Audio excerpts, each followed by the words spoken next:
भाद्रपद पूर्णिमा बहुत खास है क्योंकि इस दिन से पितृपक्ष की शुरुआत हो जाती है। पूर्णिमा की तिथि का हिंदू धर्म में विशेष महत्व बताया गया है। भाद्रपद पूर्णिमा के दिन भगवान विष्णु के सत्यनारायण रूप की पूजा की जाती है। भाद्रपद पूर्णिमा बहुत खास है क्योंकि इस दिन से पितृपक्ष की शुरुआत हो जाती है, इसलिए इसे श्राद्ध पूर्णिमा भी कहा जाता है। पूर्णिमा तिथि पर मां लक्ष्मी का पूजन करने से घर में धन आगमन के रास्ते खुलते हैं। पितरों का तर्पण करने से परिवार में खुशियां आती है। कलयुग में सत्यनारायण देव की उपासना से व्यक्ति को धन और सुखी जीवन का आशीर्वाद मिलता है। भाद्रपद पूर्णिमा पर व्रत कर भगवान सत्यनारायण की कथा पढ़ने या सुनने से इंसान मोक्ष को प्राप्त करता है। व्यक्ति समस्त भौतिक सुखों को प्राप्त कर वैकुंठ लोक में जाता है। नारायण पुराण के अनुसार भाद्रपद पूर्णिमा पर उमामहेश्वर का व्रत भी किया जाता है। इस दिन मां पार्वती और भोलेनाथ की उपासना करने से कई जन्मों के पाप और दोष का नाश होता है। नमस्कार मित्रों, आप सभी का फिर से स्वागत है हमारे YouTube चैनल SK गीता ज्ञान में। अगर आप भी भगवान शिव के सच्चे भक्त हैं तो भगवान शिव का अनादर न करें। अगर आप यह कहानी सुन रहे हैं तो इसे पूरा सुने, आधा अधूरा छोड़कर जाने की गलती ना करें। अगर आप भगवान शिव के भक्त हैं तो कमेंट में हर हर महादेव जरूर लिखें। आप हमारे चैनल पर पहली बार आए तो उसे सब्सक्राइब जरूर कर लीजिए और बेल आइकन को भी प्रेस कर लीजिए ताकि आने वीडियो का नोटिफिकेशन आपको मिलता रहे। प्रेम से एक बार बोलिए हर हर महादेव। तो चलिए कहानी शुरू करते हैं। तो चलिए कथा का प्रारंभ करते हैं। समस्त सनातन धर्म के अनुयायियों के बीच सत्यनारायण कथा बेहद प्रचलित है। हिंदू शास्त्रों अनुसार भगवान सत्यनारायण भगवान विष्णु के ही रूप माने जाते हैं, जिन्हें समस्त जग के पालनहार का दर्जा प्राप्त। ऐसे में लोगों की मान्यता है कि भगवान सत्यनारायण का विधि पूर्वक व्रत रखकर श्रद्धा पूर्वक उनकी कथा सुनने मात्र से ही किसी भी मनुष्य के सभी कष्ट मिट सकते हैं। इस व्रत की कथा की महत्वता का अंदाजा इसी बात से लगाया जा सकता है कि सत्यनारायण व्रत कथा का उल्लेख स्कंद पुराण के रेवाखंड में भी आपको मिल जाएगा। एक समय नैमिषारण्य 88,000 ऋषियों ने श्री सूत जी से पूछा, हे प्रभु, इस कलयुग में वेद विद्या अनुपयोगी को प्रभु भक्ति के प्रकार और उनके स्थान कैसे मिलेंगे? इसलिए हे मुनिश्रेष्ठ, कोई ऐसा व्रत कहे जिससे तुरंत समय में पुण्य प्राप्त होवे और मनवांछित फल मिले।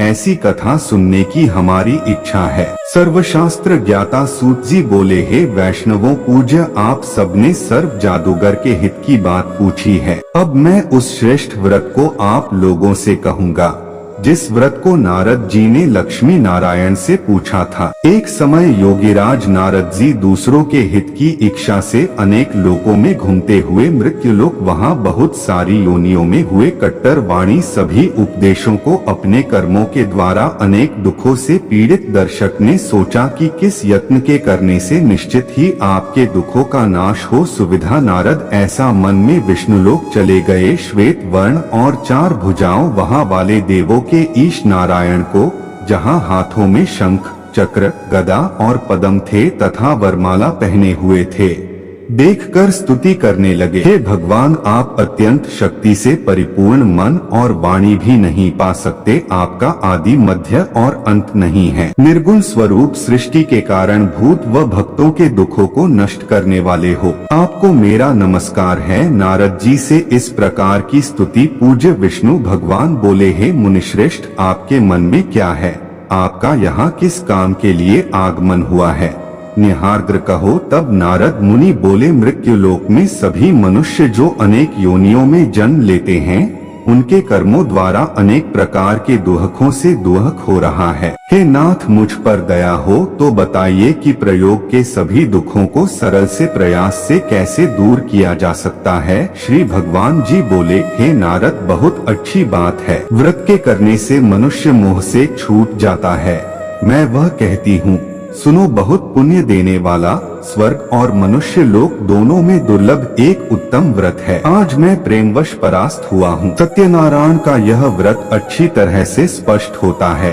यहाँ मनुष्य का जन्म होता है और यहाँ सुख भोग कर मृत्यु पर मोक्ष प्राप्त होता है। श्री भगवान के वचन सुने नारद मुनि बोले, उस व्रत का क्या फल है, क्या पता है यह व्रत किया जाता है और किस दिन यह व्रत करना चाहिए, विस्तार से बताएं। भगवान बोले, दुख शोक आदि को दूर करने वाला, धन धान्य को विदाई देने वाला, सौभाग्य और संतान को देने वाला यह व्रत सभी स्थानों पर चमत्कार करने वाला है। भक्ति और श्रद्धा के साथ किसी भी दिन मनुष्य को श्री सत्यनारायण भगवान की शाम के समय ब्राह्मणों और बंधुओं की पूजा करनी चाहिए।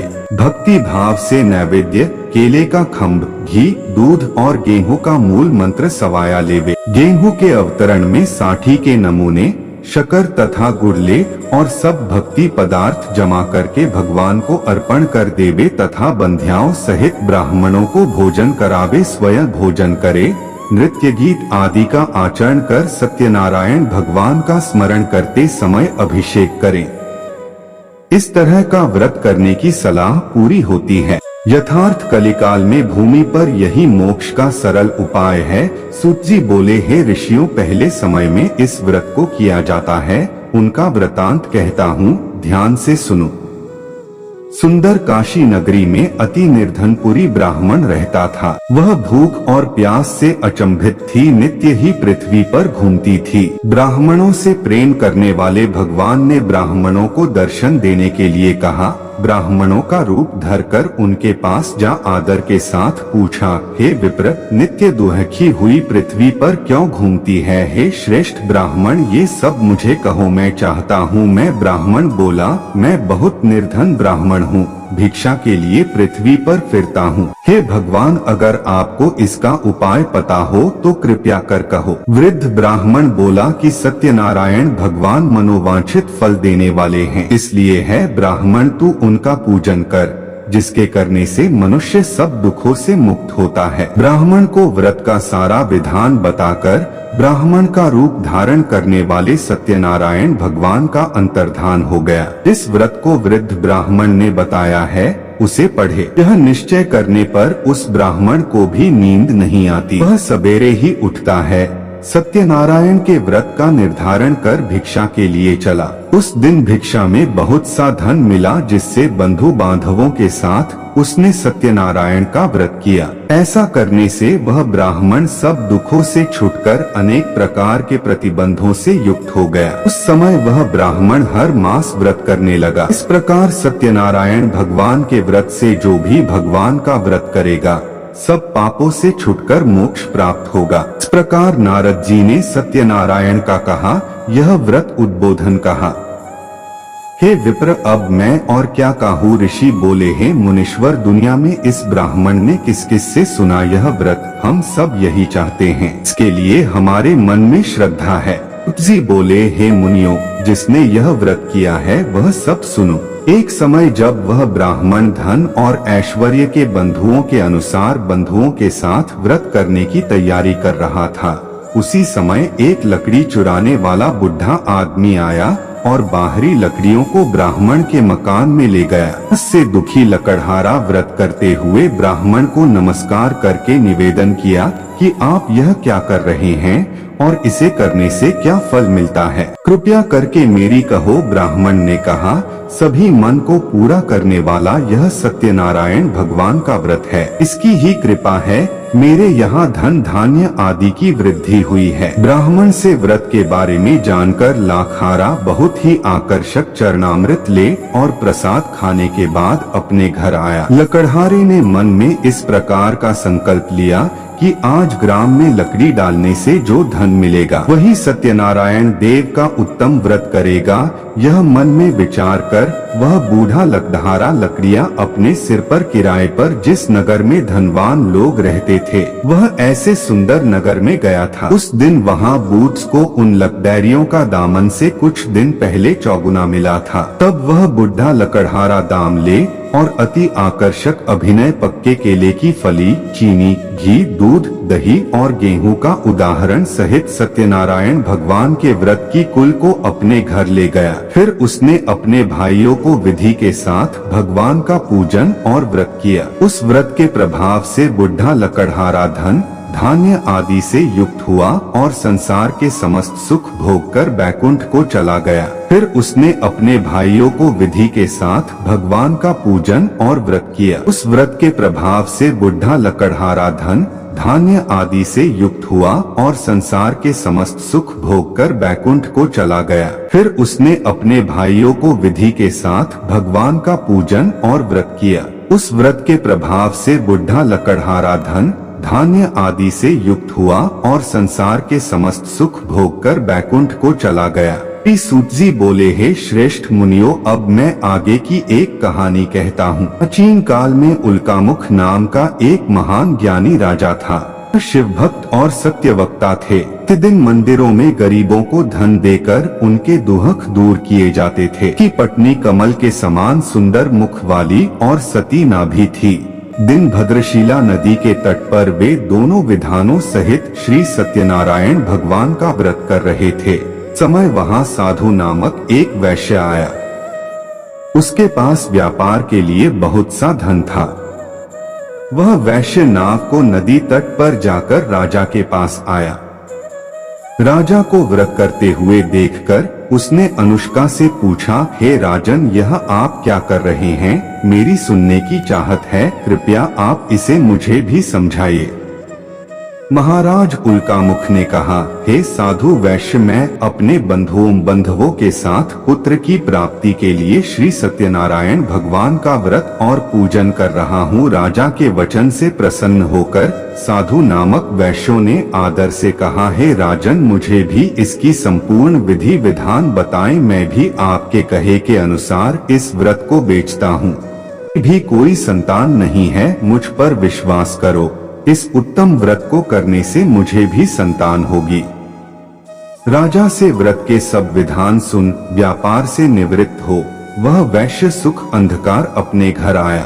अपनी पत्नी को संतान देने वाले को उस व्रत के विषय में बताया और प्रार्थना की कि जब मेरी संतान होगी तब मैं इस व्रत को जन्म दूंगी। वैश्य ने यह वचन अपनी पत्नी लीलावती से भी कहा।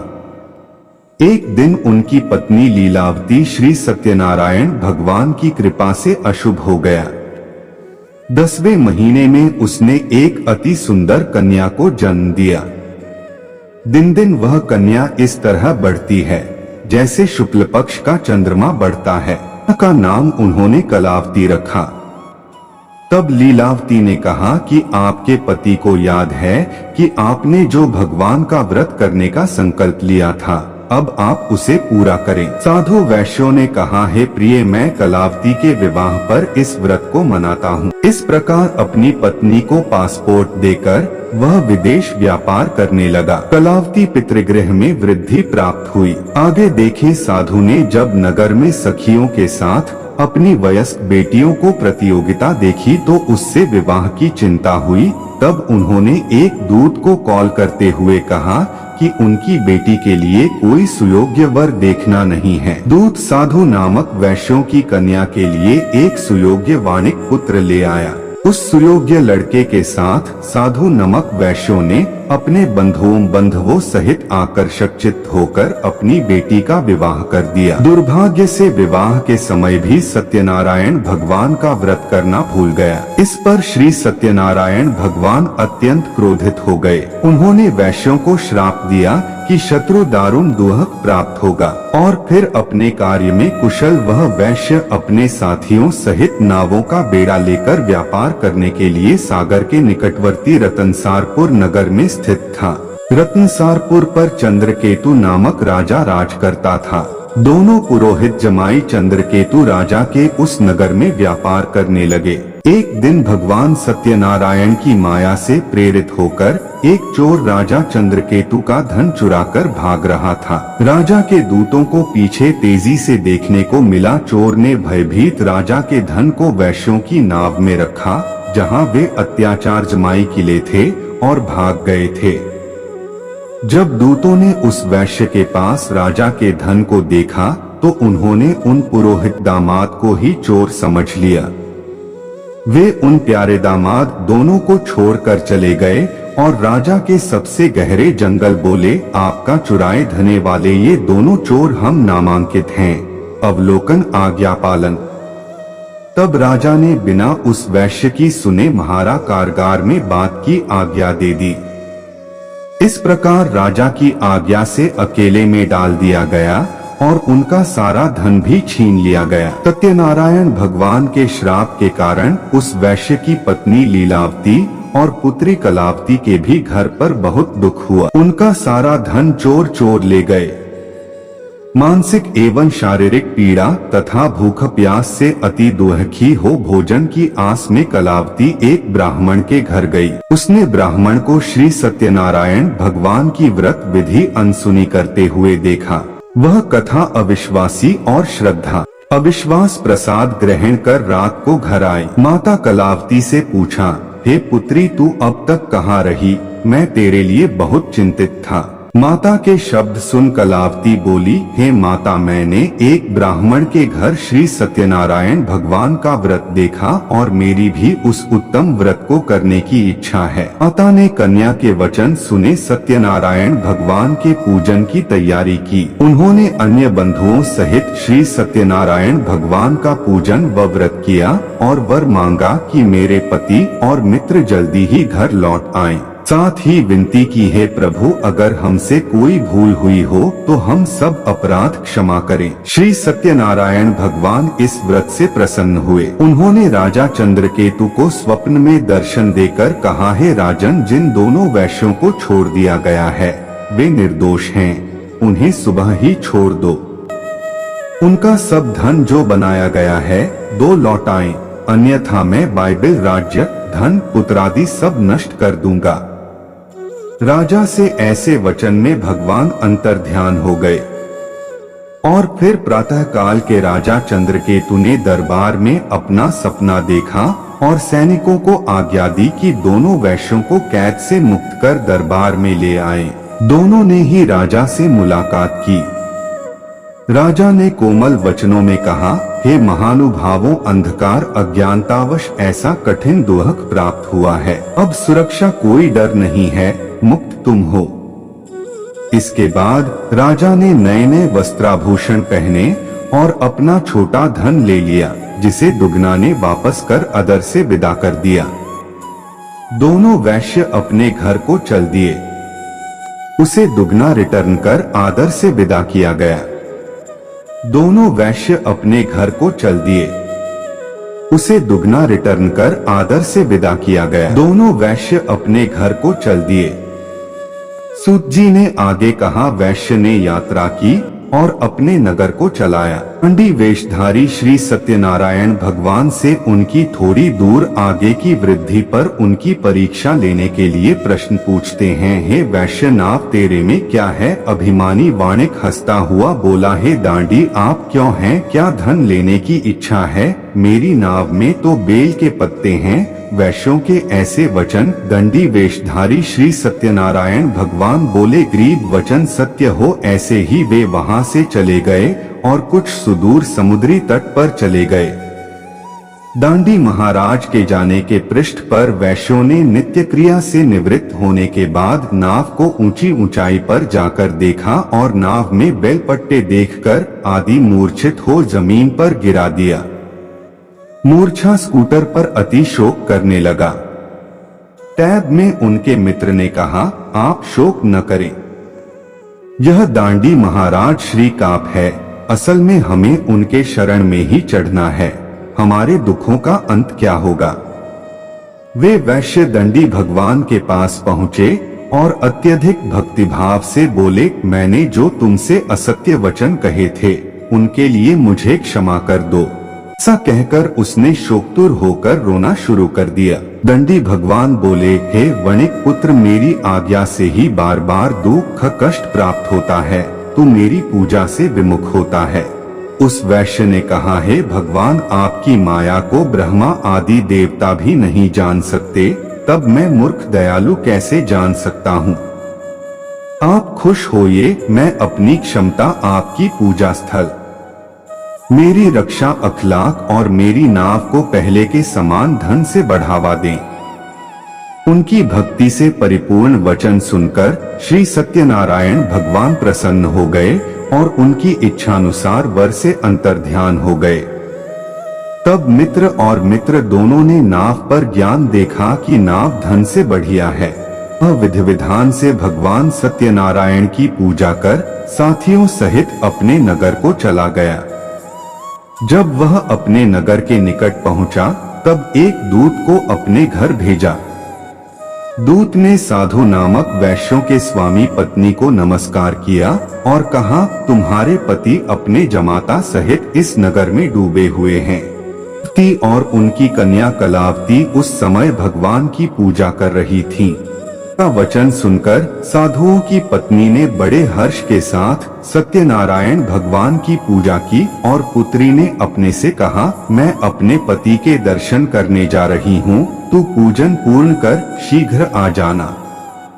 परंतु कलावती पूजन एवं प्रसाद अपने पति के दर्शन के लिए ले जाया गया।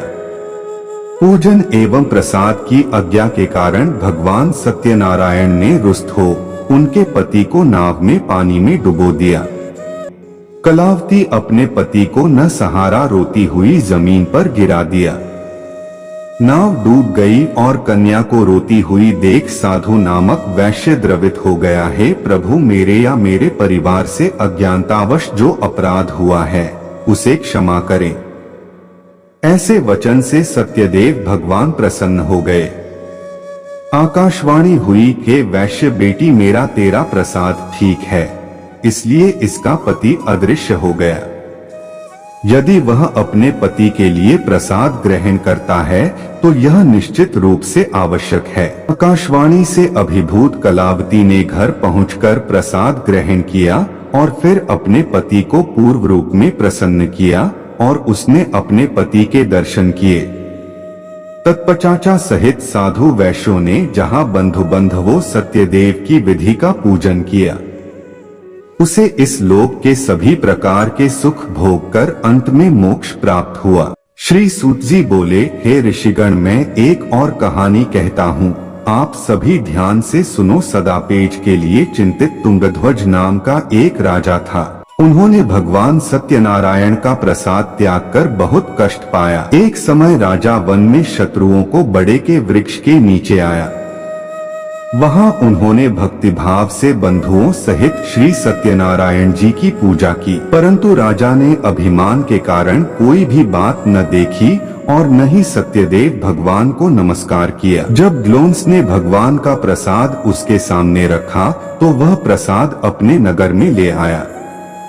नगर में प्रवेश करने देखा कि उसका सारा राज्य नष्ट हो गया है। उसे समझ में आ गया कि यह सब भगवान सत्यदेव ने ही रुष्ट किया है। तब वह वन में वापस आया और ग्लांस के समीपवर्ती विधि विधान से पूजा कर प्रसाद ग्रहण किया तो सत्यनारायण की कृपा से सब कुछ पहले ही प्राप्त कर लिया और लंबे समय तक सुख भोग कर मोक्ष प्राप्त किया। जो मनुष्य इस श्रेष्ठ दुर्लभ व्रत को करेगा, श्री सत्यनारायण भगवान की कृपा से उन्हें धन धान्य की कोई कमी नहीं होगी। निर्धन धनी और बंदी बंधनों से मुक्त होकर निर्भय हो जाता है। संतानहीन को संतान प्राप्त होता है तथा सभी इच्छाएं पूर्ण कर अंत में वह बैकुंठ धाम को जाता है।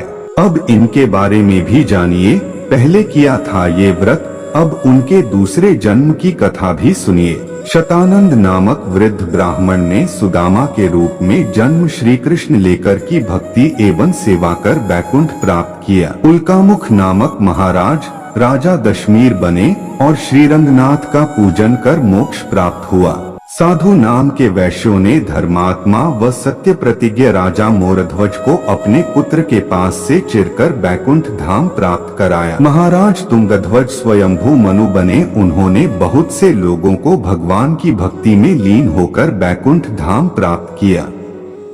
लकड़हारे अगले जन्म में गुह नामित निषाद राजा बने। दोस्तों, उम्मीद करते हैं आपको यह कथा पसंद आई हो तो वीडियो को लाइक और शेयर अवश्य कर दीजिएगा और आप हमारे चैनल पर पहली बार आए हैं तो इसे सब्सक्राइब जरूर कर दीजिए और बेल आइकन को भी प्रेस कर दीजिए ताकि आने वाली वीडियो का नोटिफिकेशन आप सभी को मिलता। और आप भी भगवान शिव और भगवान विष्णु के भक्त हैं तो कमेंट बॉक्स में हर हर महादेव श्री हरि अवश्य लिख दीजिएगा।